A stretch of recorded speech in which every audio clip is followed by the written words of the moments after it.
Assalamualaikum warahmatullahi wabarakatuh. Hari ini kita mau membahas kunci jawaban topik 4 modul 2. Topik 4 itu perencanaan pembelajaran SD garis miring paket A, modul 2 merancang pembelajaran SD garis miring paket A. Tetapi sebelum kita lanjutkan video ini, buat kalian yang belum subscribe channel YouTube ini, silahkan kalian klik tombol subscribe yang ada di bawah ini terlebih dahulu. Saya ucapkan terima kasih kepada yang sudah klik tombol subscribe-nya. Dan tanpa panjang lebar lagi, kita akan langsung saja untuk membahas kunci jawaban topik 4, perencanaan pembelajaran SD atau paket A modul 2 merancang pembelajaran SD garis miring paket A. Untuk mengerjakan post-testnya, di sini kita langsung mulai kerjakan post-test.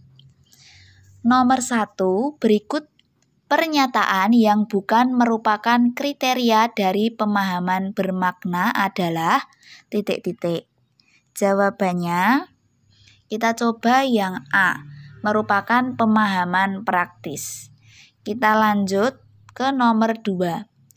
Tidak semua pertanyaan yang diajukan guru kepada siswa adalah pertanyaan pemantik. Wijin dan McTighe dalam bukunya The Understanding by Design menyatakan bahwa ada beberapa pertanyaan yang hanya mencari jawaban resmi dan benar sesuai dengan buku teks. Alih-alih membutuhkan jawaban dan penyelidikan yang mendalam, jenis pertanyaan seperti ini akan mempersingkat proses penyelidikan yang sebetulnya diperlukan sebagai jantung pemahaman mendalam. Berdasarkan hal tersebut, manakah yang merupakan pertanyaan pemantik di bawah ini? Kita coba menjawab yang E. Seorang guru IPA bertanya bagaimana proses-proses terjadinya hujan. Kita lanjut ke soal nomor 3. Produk akhir merupakan salah satu asesmen sumatif, yaitu asesmen untuk evaluasi pada akhir proses pembelajaran. Salah satu tujuan dari adanya asesmen ini adalah nomor 3, kita coba untuk menjawab B, untuk mengukur ketercapaian tujuan pembelajaran. Soal nomor 4, selama ini pelaksanaan asesmen cenderung berfokus pada asesmen sumatif yang dijadikan acuan untuk mengisi laporan hasil belajar. Hasil asesmen belum dimanfaatkan sebagai umpan balik untuk perbaikan pembelajaran. Pada pembelajaran paradigma baru, pendidik diharapkan lebih berfokus pada asesmen formatif dibandingkan sumatif dan menggunakan hasil asesmen formatif untuk perbaikan proses pembelajaran yang berkelanjutan. Ibu dan Bapak guru, pada PAUD terdapat istilah asesmen otentik, yaitu penilaian terhadap murid yang berdasar pada fakta yang sesungguhnya atau yang dinamakan sebagai data otentik, bukan pada data subjektif guru. Data otentik ini diperoleh saat murid kita terlibat aktif dalam kegiatan bermain belajar.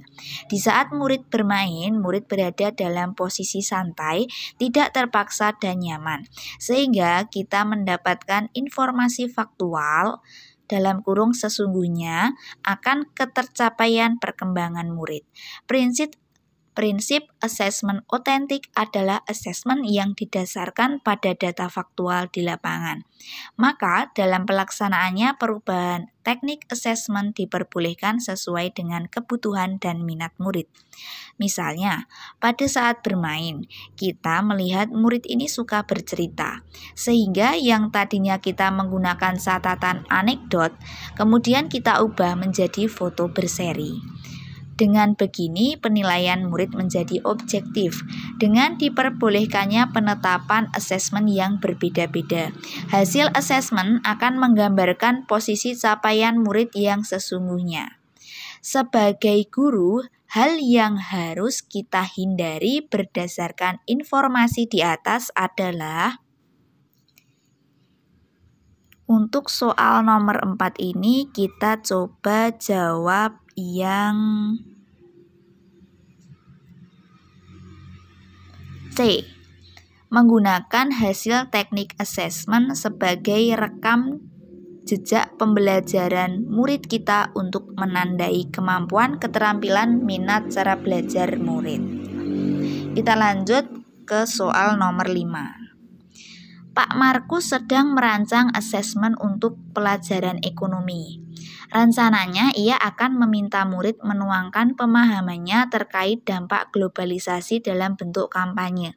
Pak Markus memberikan kebebasan pada murid untuk memilih media kampanye selama pesan kampanye dapat tersampaikan dengan baik. Pada saat membuat rubrik, aspek-aspek yang tepat untuk mengukur asesmen tersebut antara lain titik-titik. Nomor 5, kita coba jawab yang C. Sistematika kampanye, kualitas konten, orisinalitas, dan efektivitas media. Kita lanjut mengerjakan soal nomor 6. Di soal nomor 6, pertanyaannya, indikator pencapaian kompetensi ditentukan berdasarkan titik-titik. Yang nomor 6, kita coba jawab yang C, tujuan pembelajaran yang ditetapkan. Kita lanjut ke soal nomor 7. Salah satu tujuan dari penyusunan kriteria ketercapaian tujuan pembelajaran adalah nomor 7, kita coba jawab yang B, menjadi bahan refleksi dan evaluasi untuk memperbaiki proses pembelajaran. Lanjut lagi ke soal nomor 8. Pernyataan berikut yang salah tentang modul ajar adalah nomor 8, kita coba jawab B. Modul ajar setara dengan RPP. Kita lanjut lagi. Ibu Yuki sedang melaksanakan PJJ. Ia hendak menggunakan modul ajar yang tersedia untuk pembelajaran selanjutnya. Setelah mempelajari modul ajar, ia mendapat hal-hal berikut. 1. Isi modul ajar untuk pembelajaran luring. 2. Modul ajar menyediakan lembar aktivitas yang bisa mengasah kemampuan berpikir proses. 3. Modul ajar menyediakan rancangan asesmen yang bisa mendorong kompetensi muridnya secara menyeluruh. Jika akan menggunakan modul ajar tersebut, modifikasi yang perlu Ibu Yuki lakukan adalah untuk nomor 9, coba kita jawab yang D. Mengganti bentuk asesmen menjadi kuis dengan bantuan aplikasi karena lebih mudah dilakukan secara daring. Kita akan lanjut ke soal yang terakhir atau soal nomor 10. Pak Robert sedang mempelajari modul ajar yang didapatkannya dari platform Merdeka Mengajar. Karena mayoritas muridnya tidak memiliki telepon genggam untuk mengakses internet, ada beberapa aktivitas dalam modul ajar yang tidak bisa ia terapkan. Oleh karena itu, ia memodifikasi aktivitas menjadi kegiatan serupa namun tidak memerlukan telepon genggam. Upaya modifikasi modul ajar yang dilakukan Pak Robert tergolong titik-titik. Nomor 10, coba kita jawab yang A. Modifikasi terkait sarana dan prasarana belajar. Kita klik cek ulang jawaban. Kalau sudah yakin, kemudian kita kumpulkan. Nah, alhamdulillah.